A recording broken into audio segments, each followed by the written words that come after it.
showing all the ways you can keep your garage safe from fire while burning stuff.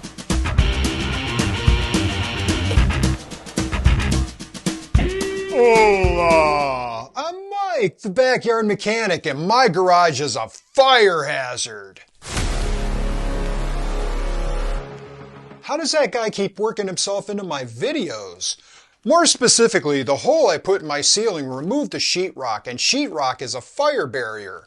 Any fire that starts in my garage will instantly move up into the attic. Since the 1950s, fire-resistant sheetrock has been used in kitchens and garages. I need to cover the hole with something and bring it back up to code. Well, an elevator is not exactly code, but make it safe. But it got me wondering, is the ceiling hole the only problem? Before I start playing with fire, I'll need to remove any hazards. I'm going to go over fire hazards in the garage, things that spark which can cause a fire, the inherent danger of lithium batteries, fuel, but really talking about tinder or things that can ignite, fire extinguishers, having an emergency plan, smoke detectors, naturally, fire blankets. Do you have one? Did you know that that was even a thing? Then finally, I get to play with fire. To prevent a fire, you need to minimize spark, reduce the tinder, and isolate the fuel. I told this to ChatGPT and she was really impressed. She told me how brilliant I was and that I should use it as a catchphrase for my safety videos. I think ChatGPT really likes me. No spark, no ignition. No tinder, nothing easy to catch. No fuel, nothing to burn. You can't eliminate spark because your house runs on electricity, and you can't eliminate fuel because your house is built with wood. So you need to keep them separate. The Mustang is in the garage, and cars can give off sparks when started. How could a spark from the Mustang start a fire? Well, the natural gas water heater is in the garage. If it was leaking,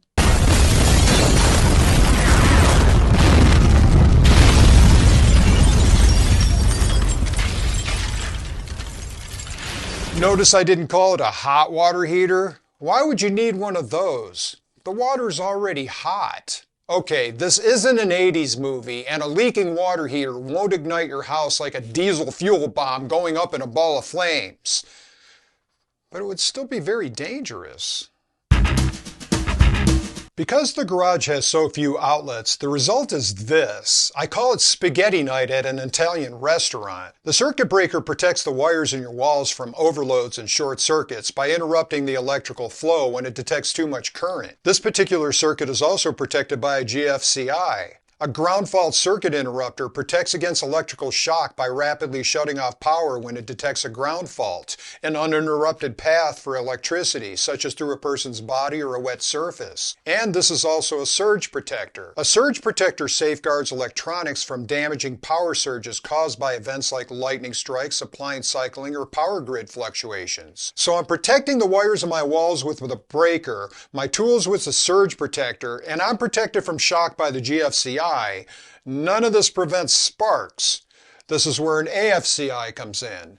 An arc fault circuit interrupter prevents fires by detecting dangerous arcing conditions caused by damaged wires or faulty connections. Houses built after 2014 will have AFCI breakers in some rooms. I bought an AFCI outlet from Amazon, but it's not actually the best thing for a garage.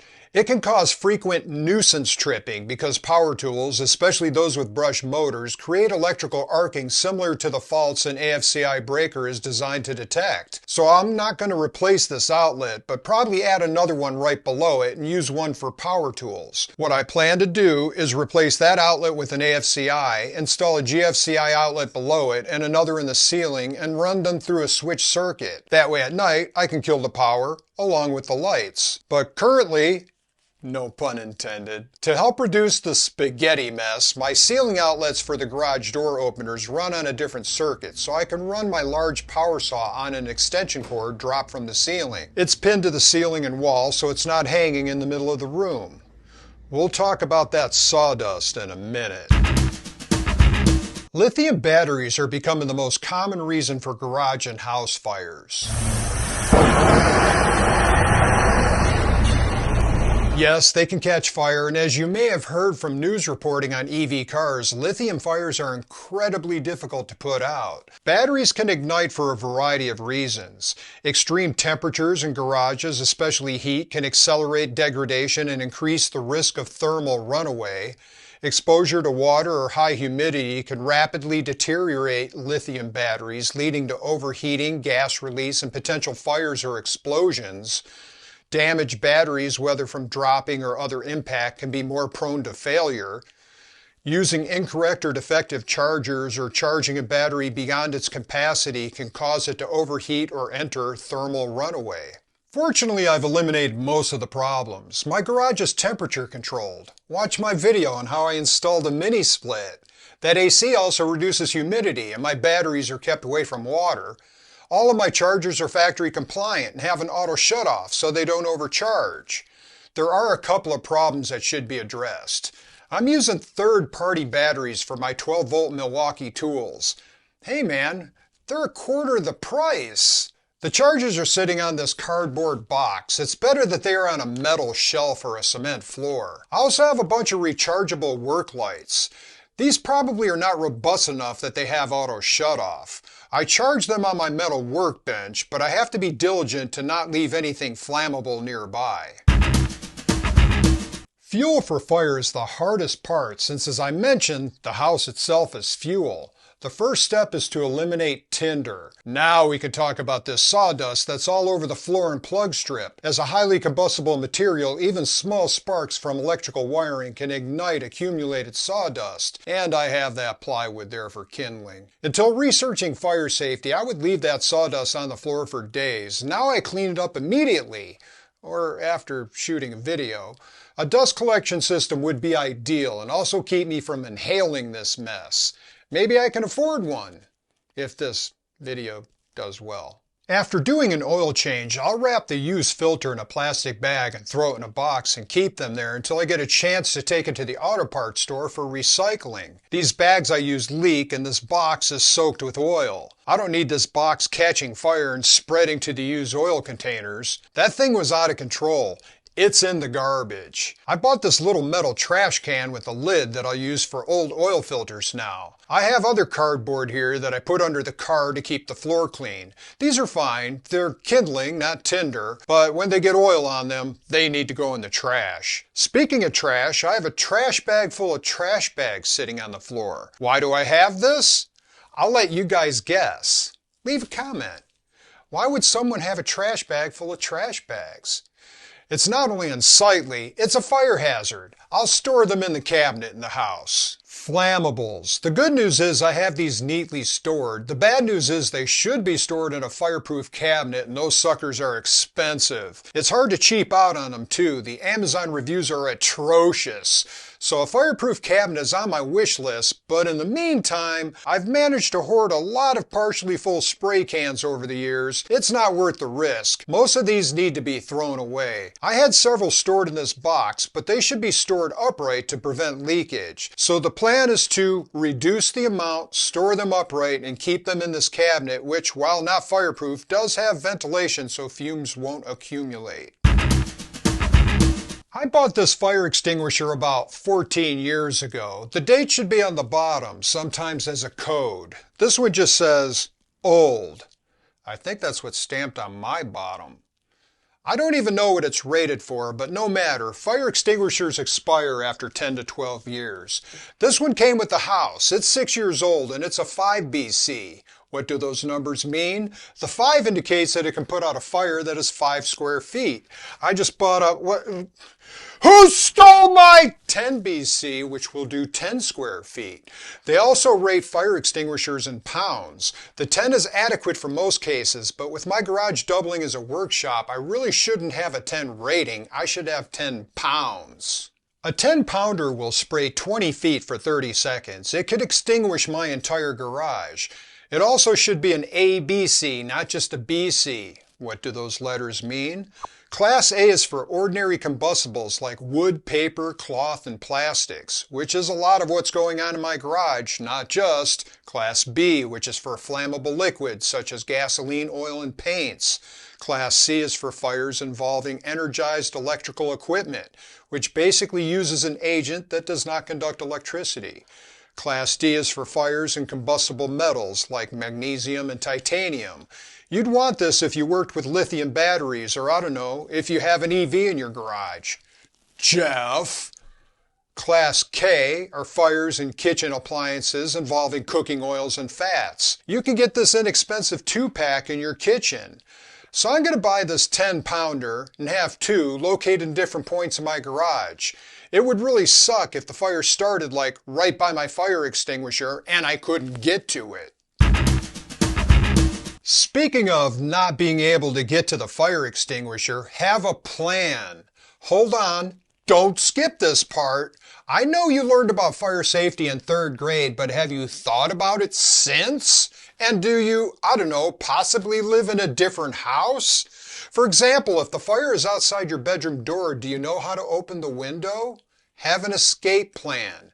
Crazy stuff happens. My next door neighbor left his barbecue unattended for a few minutes and some embers caught his grass on fire. It got serious. Fire engines were there and everything. I tried to help, but I only had a 25-foot hose that didn't reach. We both realized later he should have just turned on his sprinklers. Know your options ahead of time. Clutter is a fire hazard in more ways than one. The clutter can catch on fire and it can spread the fire. The clutter can impede your path to get to the fire and to put it out. And worst of all, it can impede you from getting out. Clutter kills. Oh, I wonder if ChatGPT will like that. Not all garages have a smoke detector. Mine doesn't. That's crazy. That's about to change. I bought this simple one made by Xsense. It's not the best and it's not the worst. Mainly it's standalone, meaning I don't have to wire it into an existing system. I just mount it and turn it on. That's what she said. I almost made it through an entire video without one of those, didn't I? A hardwired system doesn't rely on batteries and are usually interconnected, so if there's a fire somewhere that you wouldn't hear the alarm, it's okay because they all go off. I'm not worried about that though. She'll hear a beeping in the garage because Mrs. Backyard Mechanic has supersonic hearing. What do you want? I'm not talking to you! They also have Wi-Fi models now, which is great, so while on vacation, you know, if your house is burning down, then you can just extend your stay. This one I bought also has a carbon monoxide detector. Like I said earlier, the water heater is in the garage. This will detect leaks. A smoke detector is a deep subject. I do recommend this one and it's linked in the description, but I encourage you to research your particular situation. A fire blanket can quickly smother small contained fires, like a grease fire in the kitchen. They can be used to wrap someone who is on fire, or you can wrap yourself in it and provide protection if you need to run out of a burning building. These are cheap. You can get 2 for less than $10. And there are these hooks, so you can hang them in a kitchen cabinet. I had a grease fire in my last house. It happened in this pan. Fortunately, I have this large lid for it. It was able to smother the fire. Without this lid and without a fire blanket, I would have had to resort to a fire extinguisher, which, while it's great to not burn down the house, cleaning up fire extinguisher agent is not a trivial task. Get these. Link in the description for all this stuff, except the pan. Now let's go in the garage and burn some things. Before conducting the burn test, secure the area. The most important thing, I pulled the Mustang out of the garage. If the house burns down, I'll be sad. But if the Mustang burned down, you know what? I don't want to think about that. I cleaned up the sawdust, threw away the oily box, moved the cabinet of flammables the other side of the garage. I have these large patio blocks to use as a base. I bought a large reusable fire blanket, which I plan to use to extinguish the test subjects. The fire extinguisher is right here, but I'm hoping this spray bottle is all I need. For ventilation, I cracked 2 garage doors, and I have my shop fan blowing out of one of them to give me a cross breeze. Safety glasses. And finally, I ran the hose in the garage. It's ready to go. Let's start with some fun ones. I need to insulate the platform of my elevator. I need it for climate control, but even if it's overkill, I'd like to use something a little fire resistant. Let's start with the loose fill stuff found in most attics. I'm genuinely curious to see how flammable it is.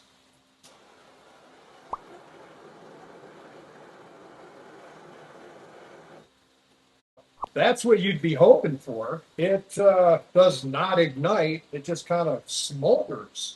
Now let's try batting that I installed in my attic over the garage. For this, because it's glass based, I'm guessing it will melt more than burn.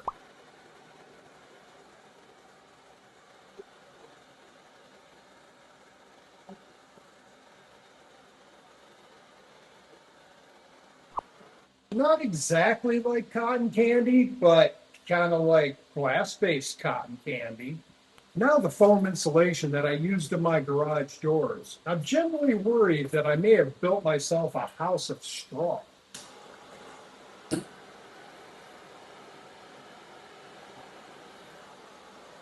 Oh yeah, that's not fun.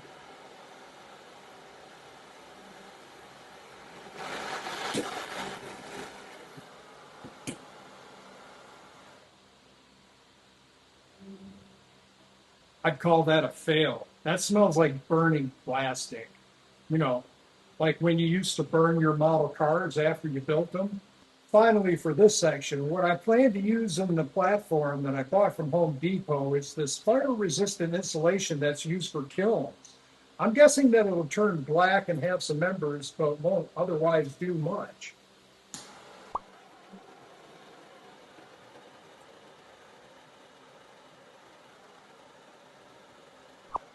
It didn't even turn black. That's kind of amazing. I feel like I want to do my garage doors in this.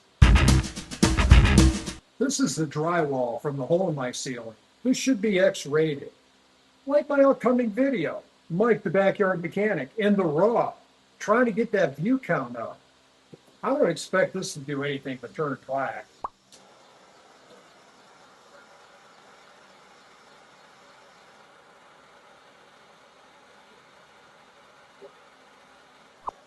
Pretty much what I said. Oh, I believe a Class X sheetrock will take up to an hour worth of burning before it starts to burn through.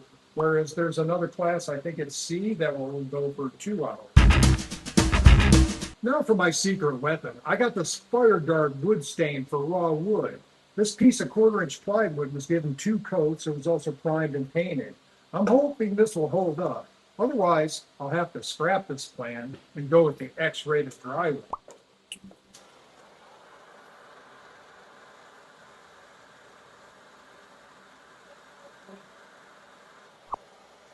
That's with the latex paint.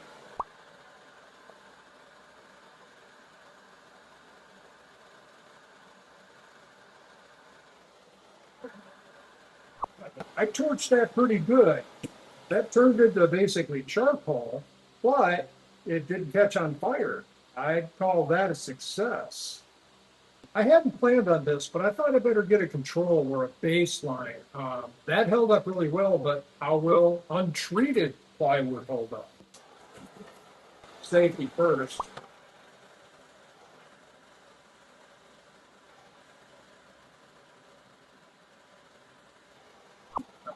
I'd say the fire guard made a difference. This did not catch on fire, but you could see there was a lot of flames and it did hold some fire for a little while.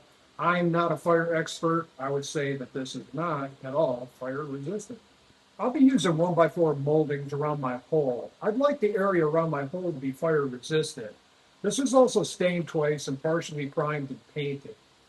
I, since the 1/4 inch stuff held up, I don't see anything happening to this.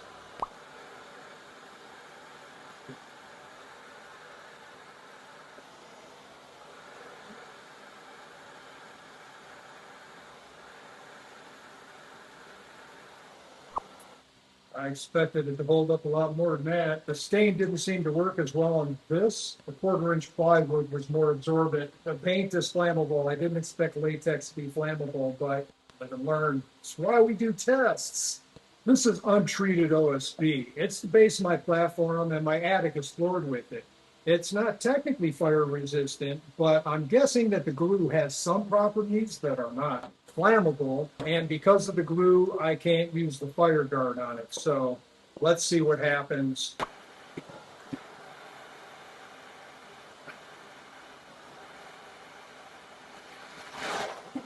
It's got a fire resistance of about 10 seconds, I'd say. So, not fire resistant. I'm not going to burn anything else until you like this video. Go on. I'll show you a magic trick. Thanks. Cool, huh? Now for something a bit different. I'm going to take this piece of great stuff out of my sock. If you don't know what I'm talking about, you should watch my video on insulating garage doors. It explains everything. I expect this to melt like a marshmallow.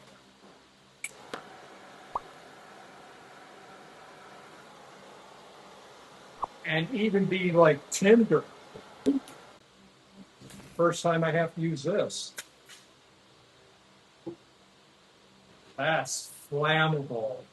However, they have this fire block, great stuff. This isn't just for funsies. I'd like to seal the corners of the elevator opening. Now, I don't know exactly what to expect. I think maybe it'll melt a little, turn black.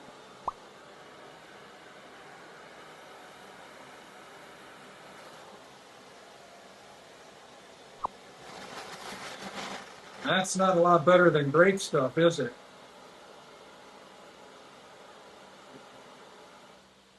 I'd say that's about the same thing as great stuff. That's discouraging. I swept up that sawdust on the floor, but I didn't throw it away. I'm afraid to use too much. Sawdust has a reputation of going up like gunpowder.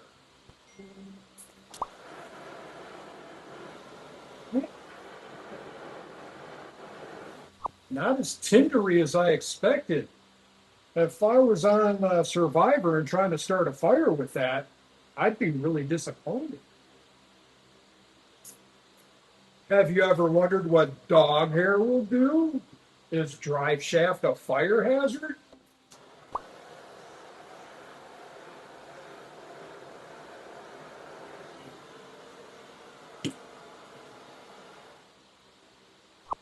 I think we have to have the fire blanket ready for poor little drive shaft.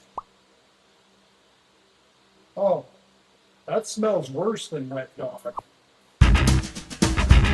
I know what you're thinking. You're thinking, Mike, how can you afford a fire extinguisher?